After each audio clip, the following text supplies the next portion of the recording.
Hey everyone, welcome back. Today we're going to do a deep dive into Oh, something yeah. pretty big.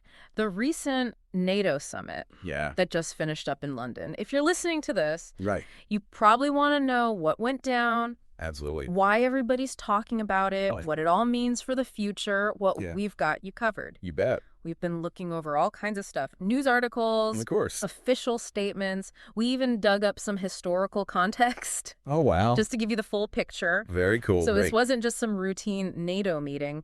This summit was about some really big changes in global power. Oh, yeah, for sure. And it all happened while the war in Ukraine is still raging. Right. Speaking of Ukraine, do you remember that meeting between Trump and Zelensky? Oh, yeah. That happened at the White House At the White House. right before the summit. Yeah. Oh, man, that really set the stage for some drama. From what I read, it sounded like they had a real clash about how committed the U.S. really is to Ukraine. And that got a lot of European leaders nervous. Definitely. That meeting really showed how uncertain Europe is feeling right now about the U.S.'s role in keeping them safe. I mean, European countries, they've been depending on the U.S. for security for, like, forever. But now they're starting to wonder, hold on, is the U.S. really going to be there for us when we need them? Yeah, like Europe is thinking, Right. okay, maybe we need to start taking care of ourselves a bit more. Yeah, absolutely. And that actually leads perfectly into one of the biggest themes that came out of this summit. European countries Yes. stepping up their defense game in a big way. Huge. When I saw the numbers, I was shocked. We're not talking about some small increases here. No. We're talking serious money. Yeah, it's remarkable. Since 2014, European allies, and Canada too, they've all increased their defense spending together by over, get this, $700 billion. Wow. And just in 2024 alone, they spent $485 billion. That's a 20% jump from the year before. I am blown away by those figures. It really sounds like Europe is sending a clear message, like they're not messing around. Yep. But I'm curious, what are they actually doing with all that cash? Is it all just going into bigger armies? Well, it's not just about size. It's about modernizing their forces, making them more strategic. And you know what? A lot of European countries are investing a ton of money in cyber defense because they realize cyber warfare is a growing threat. Oh, that's interesting. Yeah. They're also developing some really advanced weapon systems. Like what? Drones, precision-guided munitions, that kind of thing. And of course, a big chunk of that money is going to support Ukraine. Okay, so it's a multifaceted approach. Definitely. And speaking of Ukraine, Yeah. the summit came up with a 4-point plan to Right. try and deal with the war that's still going on. Can you break that down for us? Sure. The first point is all about continuing the military aid to Ukraine and maybe even increasing it. Yep. This means giving them a bigger range of weapons, maybe even longer range missiles, so they can hit targets further inside Russia. I bet that's going to make some people in Moscow pretty upset. It could, yeah. And that leads us to the second point, which is about getting tougher on the economic sanctions against Russia. The goal is to really target those key parts of their economy and put the squeeze on them so they'll come to the negotiating table. So they're trying to squeeze Russia from both sides, Right. militarily and economically. Exactly. Now, the third point is all about making sure that any peace talks in the future have to respect Ukraine's borders and independence. No compromising on that. That sounds pretty non-negotiable. It is. And finally, the fourth point is maybe the most important and definitely the most controversial. They're talking about creating something called a coalition of the willing. Okay, I gotta admit, I'm a little confused about that. What does that even mean? Is it like a new mini NATO? Who's in it? And what are they supposed to do? It's not really a new organization. Think of it more like a group of countries that are willing to do more than just send aid. They're ready to get more involved in defending Ukraine. This could mean sending troops to Ukraine or giving them direct military help if Russia makes things worse. Wow. So is this Europe basically saying, we're ready to put boots on the ground even if other countries aren't? That's a pretty bold move, especially when you think about how risky it is to have a direct confrontation with Russia. Yeah, it is a bold move, Okay. and it definitely comes with some big risks. But it also shows how serious Europe is about this.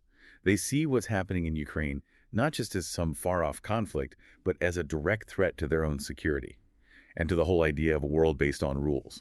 you know? Right, right. Because Oh, if a powerful country like Russia can just decide to invade its neighbor and there are no consequences for that, what's yeah. stopping them from doing it again? Yes, It yeah. sets a really dangerous precedent. Absolutely. But if we're talking about like a real confrontation with Russia, where does this coalition of the willing fit in with NATO? That's a great question.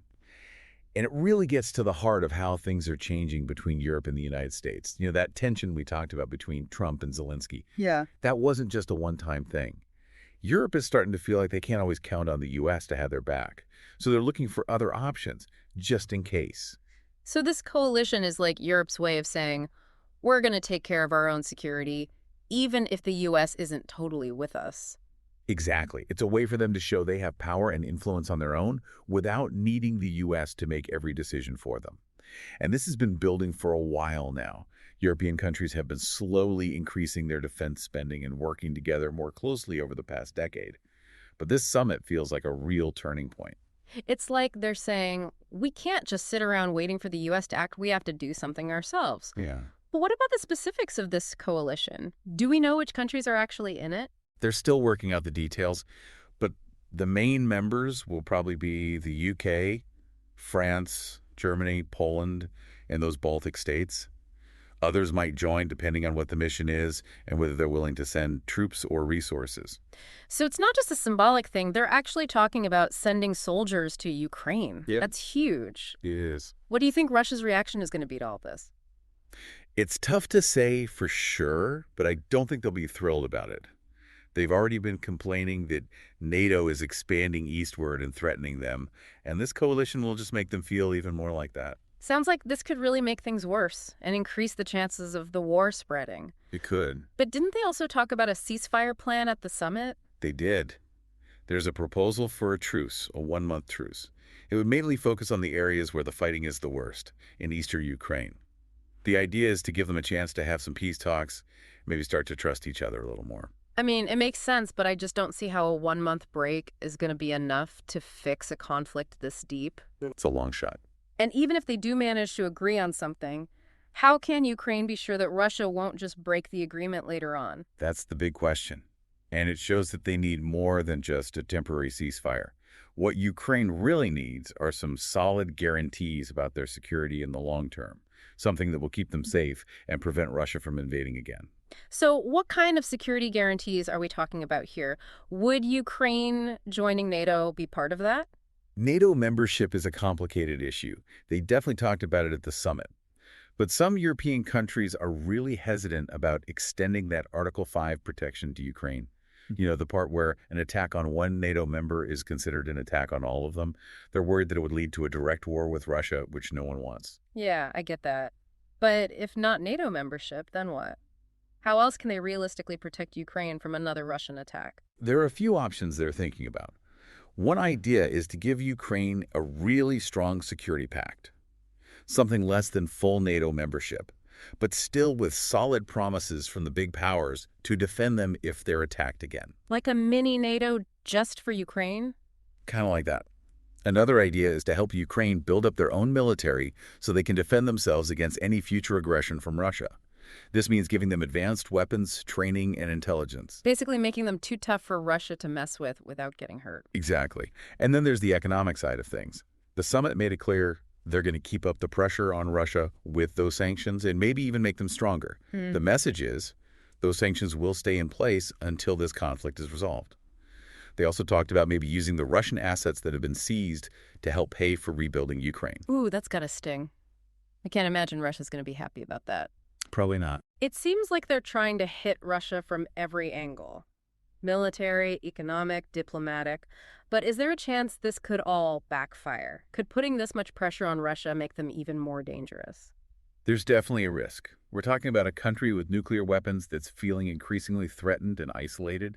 If you push them too hard, who knows what they might do? So how do you find that balance between standing up to their aggression and not making things worse? It feels like walking a tightrope. It is a delicate balance.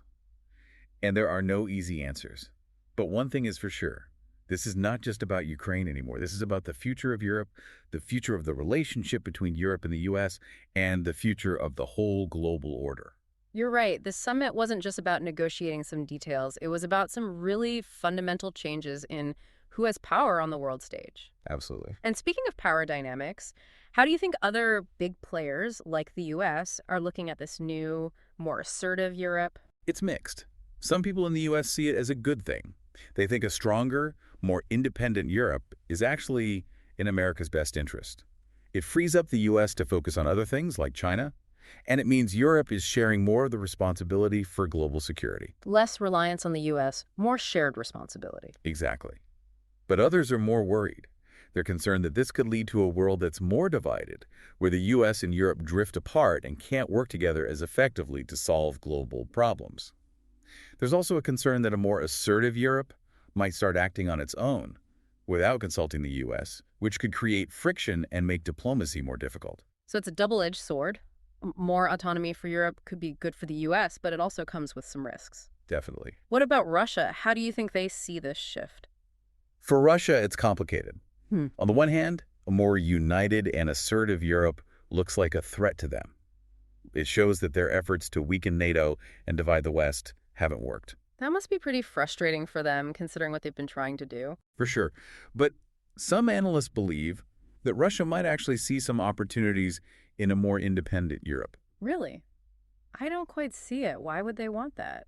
because a more independent Europe might be more willing to deal with Russia on Russia's terms without being held back by the transatlantic alliance. It could give Russia a chance to play European countries off against each other, taking advantage of any differences they have in their interests or goals.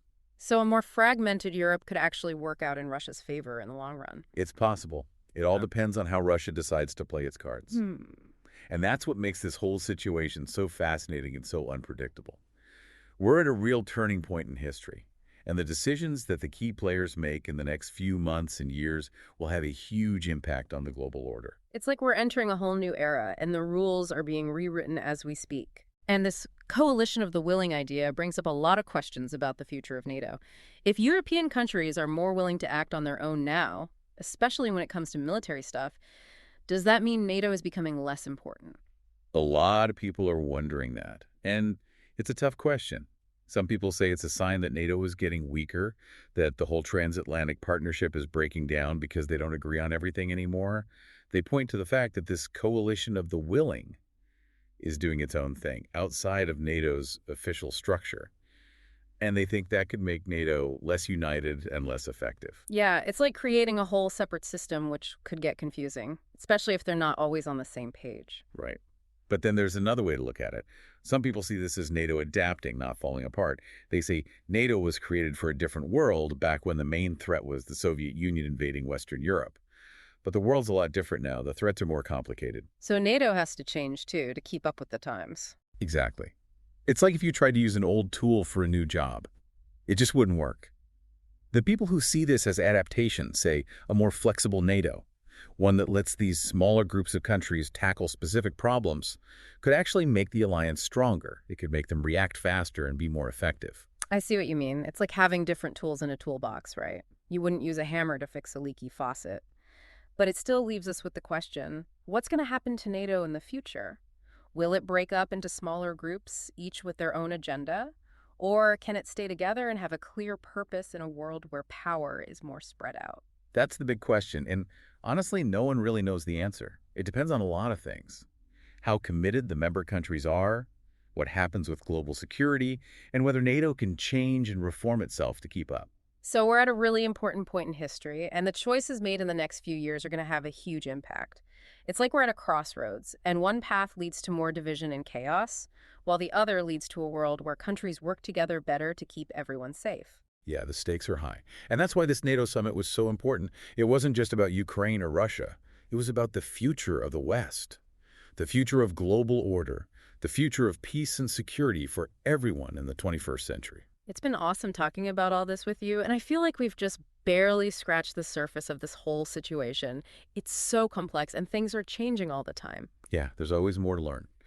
And things are moving fast. It's important to stay informed, to keep talking about these issues, and to think about all the different points of view and what could happen. Well said.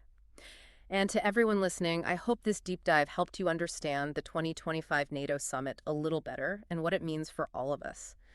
This summit was more than just a meeting. It was a sign of the times we're living in, a reflection of how power is shifting around the world, and the problems we're all facing in a world full of uncertainty and conflict. So, thanks for joining us on this journey. Until next time, keep learning, keep asking questions, and keep diving deep. Today is your lucky day. Today is the day that our $3 website works for you, paying you directly to your PayPal daily. Imagine $3 ongoing continuous payments to your PayPal account. Imagine falling asleep and waking up to $300 in your PayPal account. How would this make you feel? How could this help you? What bills could you pay? What kind of fun could you have? What does that retirement look like now? All for a one-time payment of $3. This website is DFY done for you, fully built and completely hosted, and never stops collecting payments for you. You have spent $3 on coffee on a regular, but that coffee won't help you create multiple streams of income. Click the link below.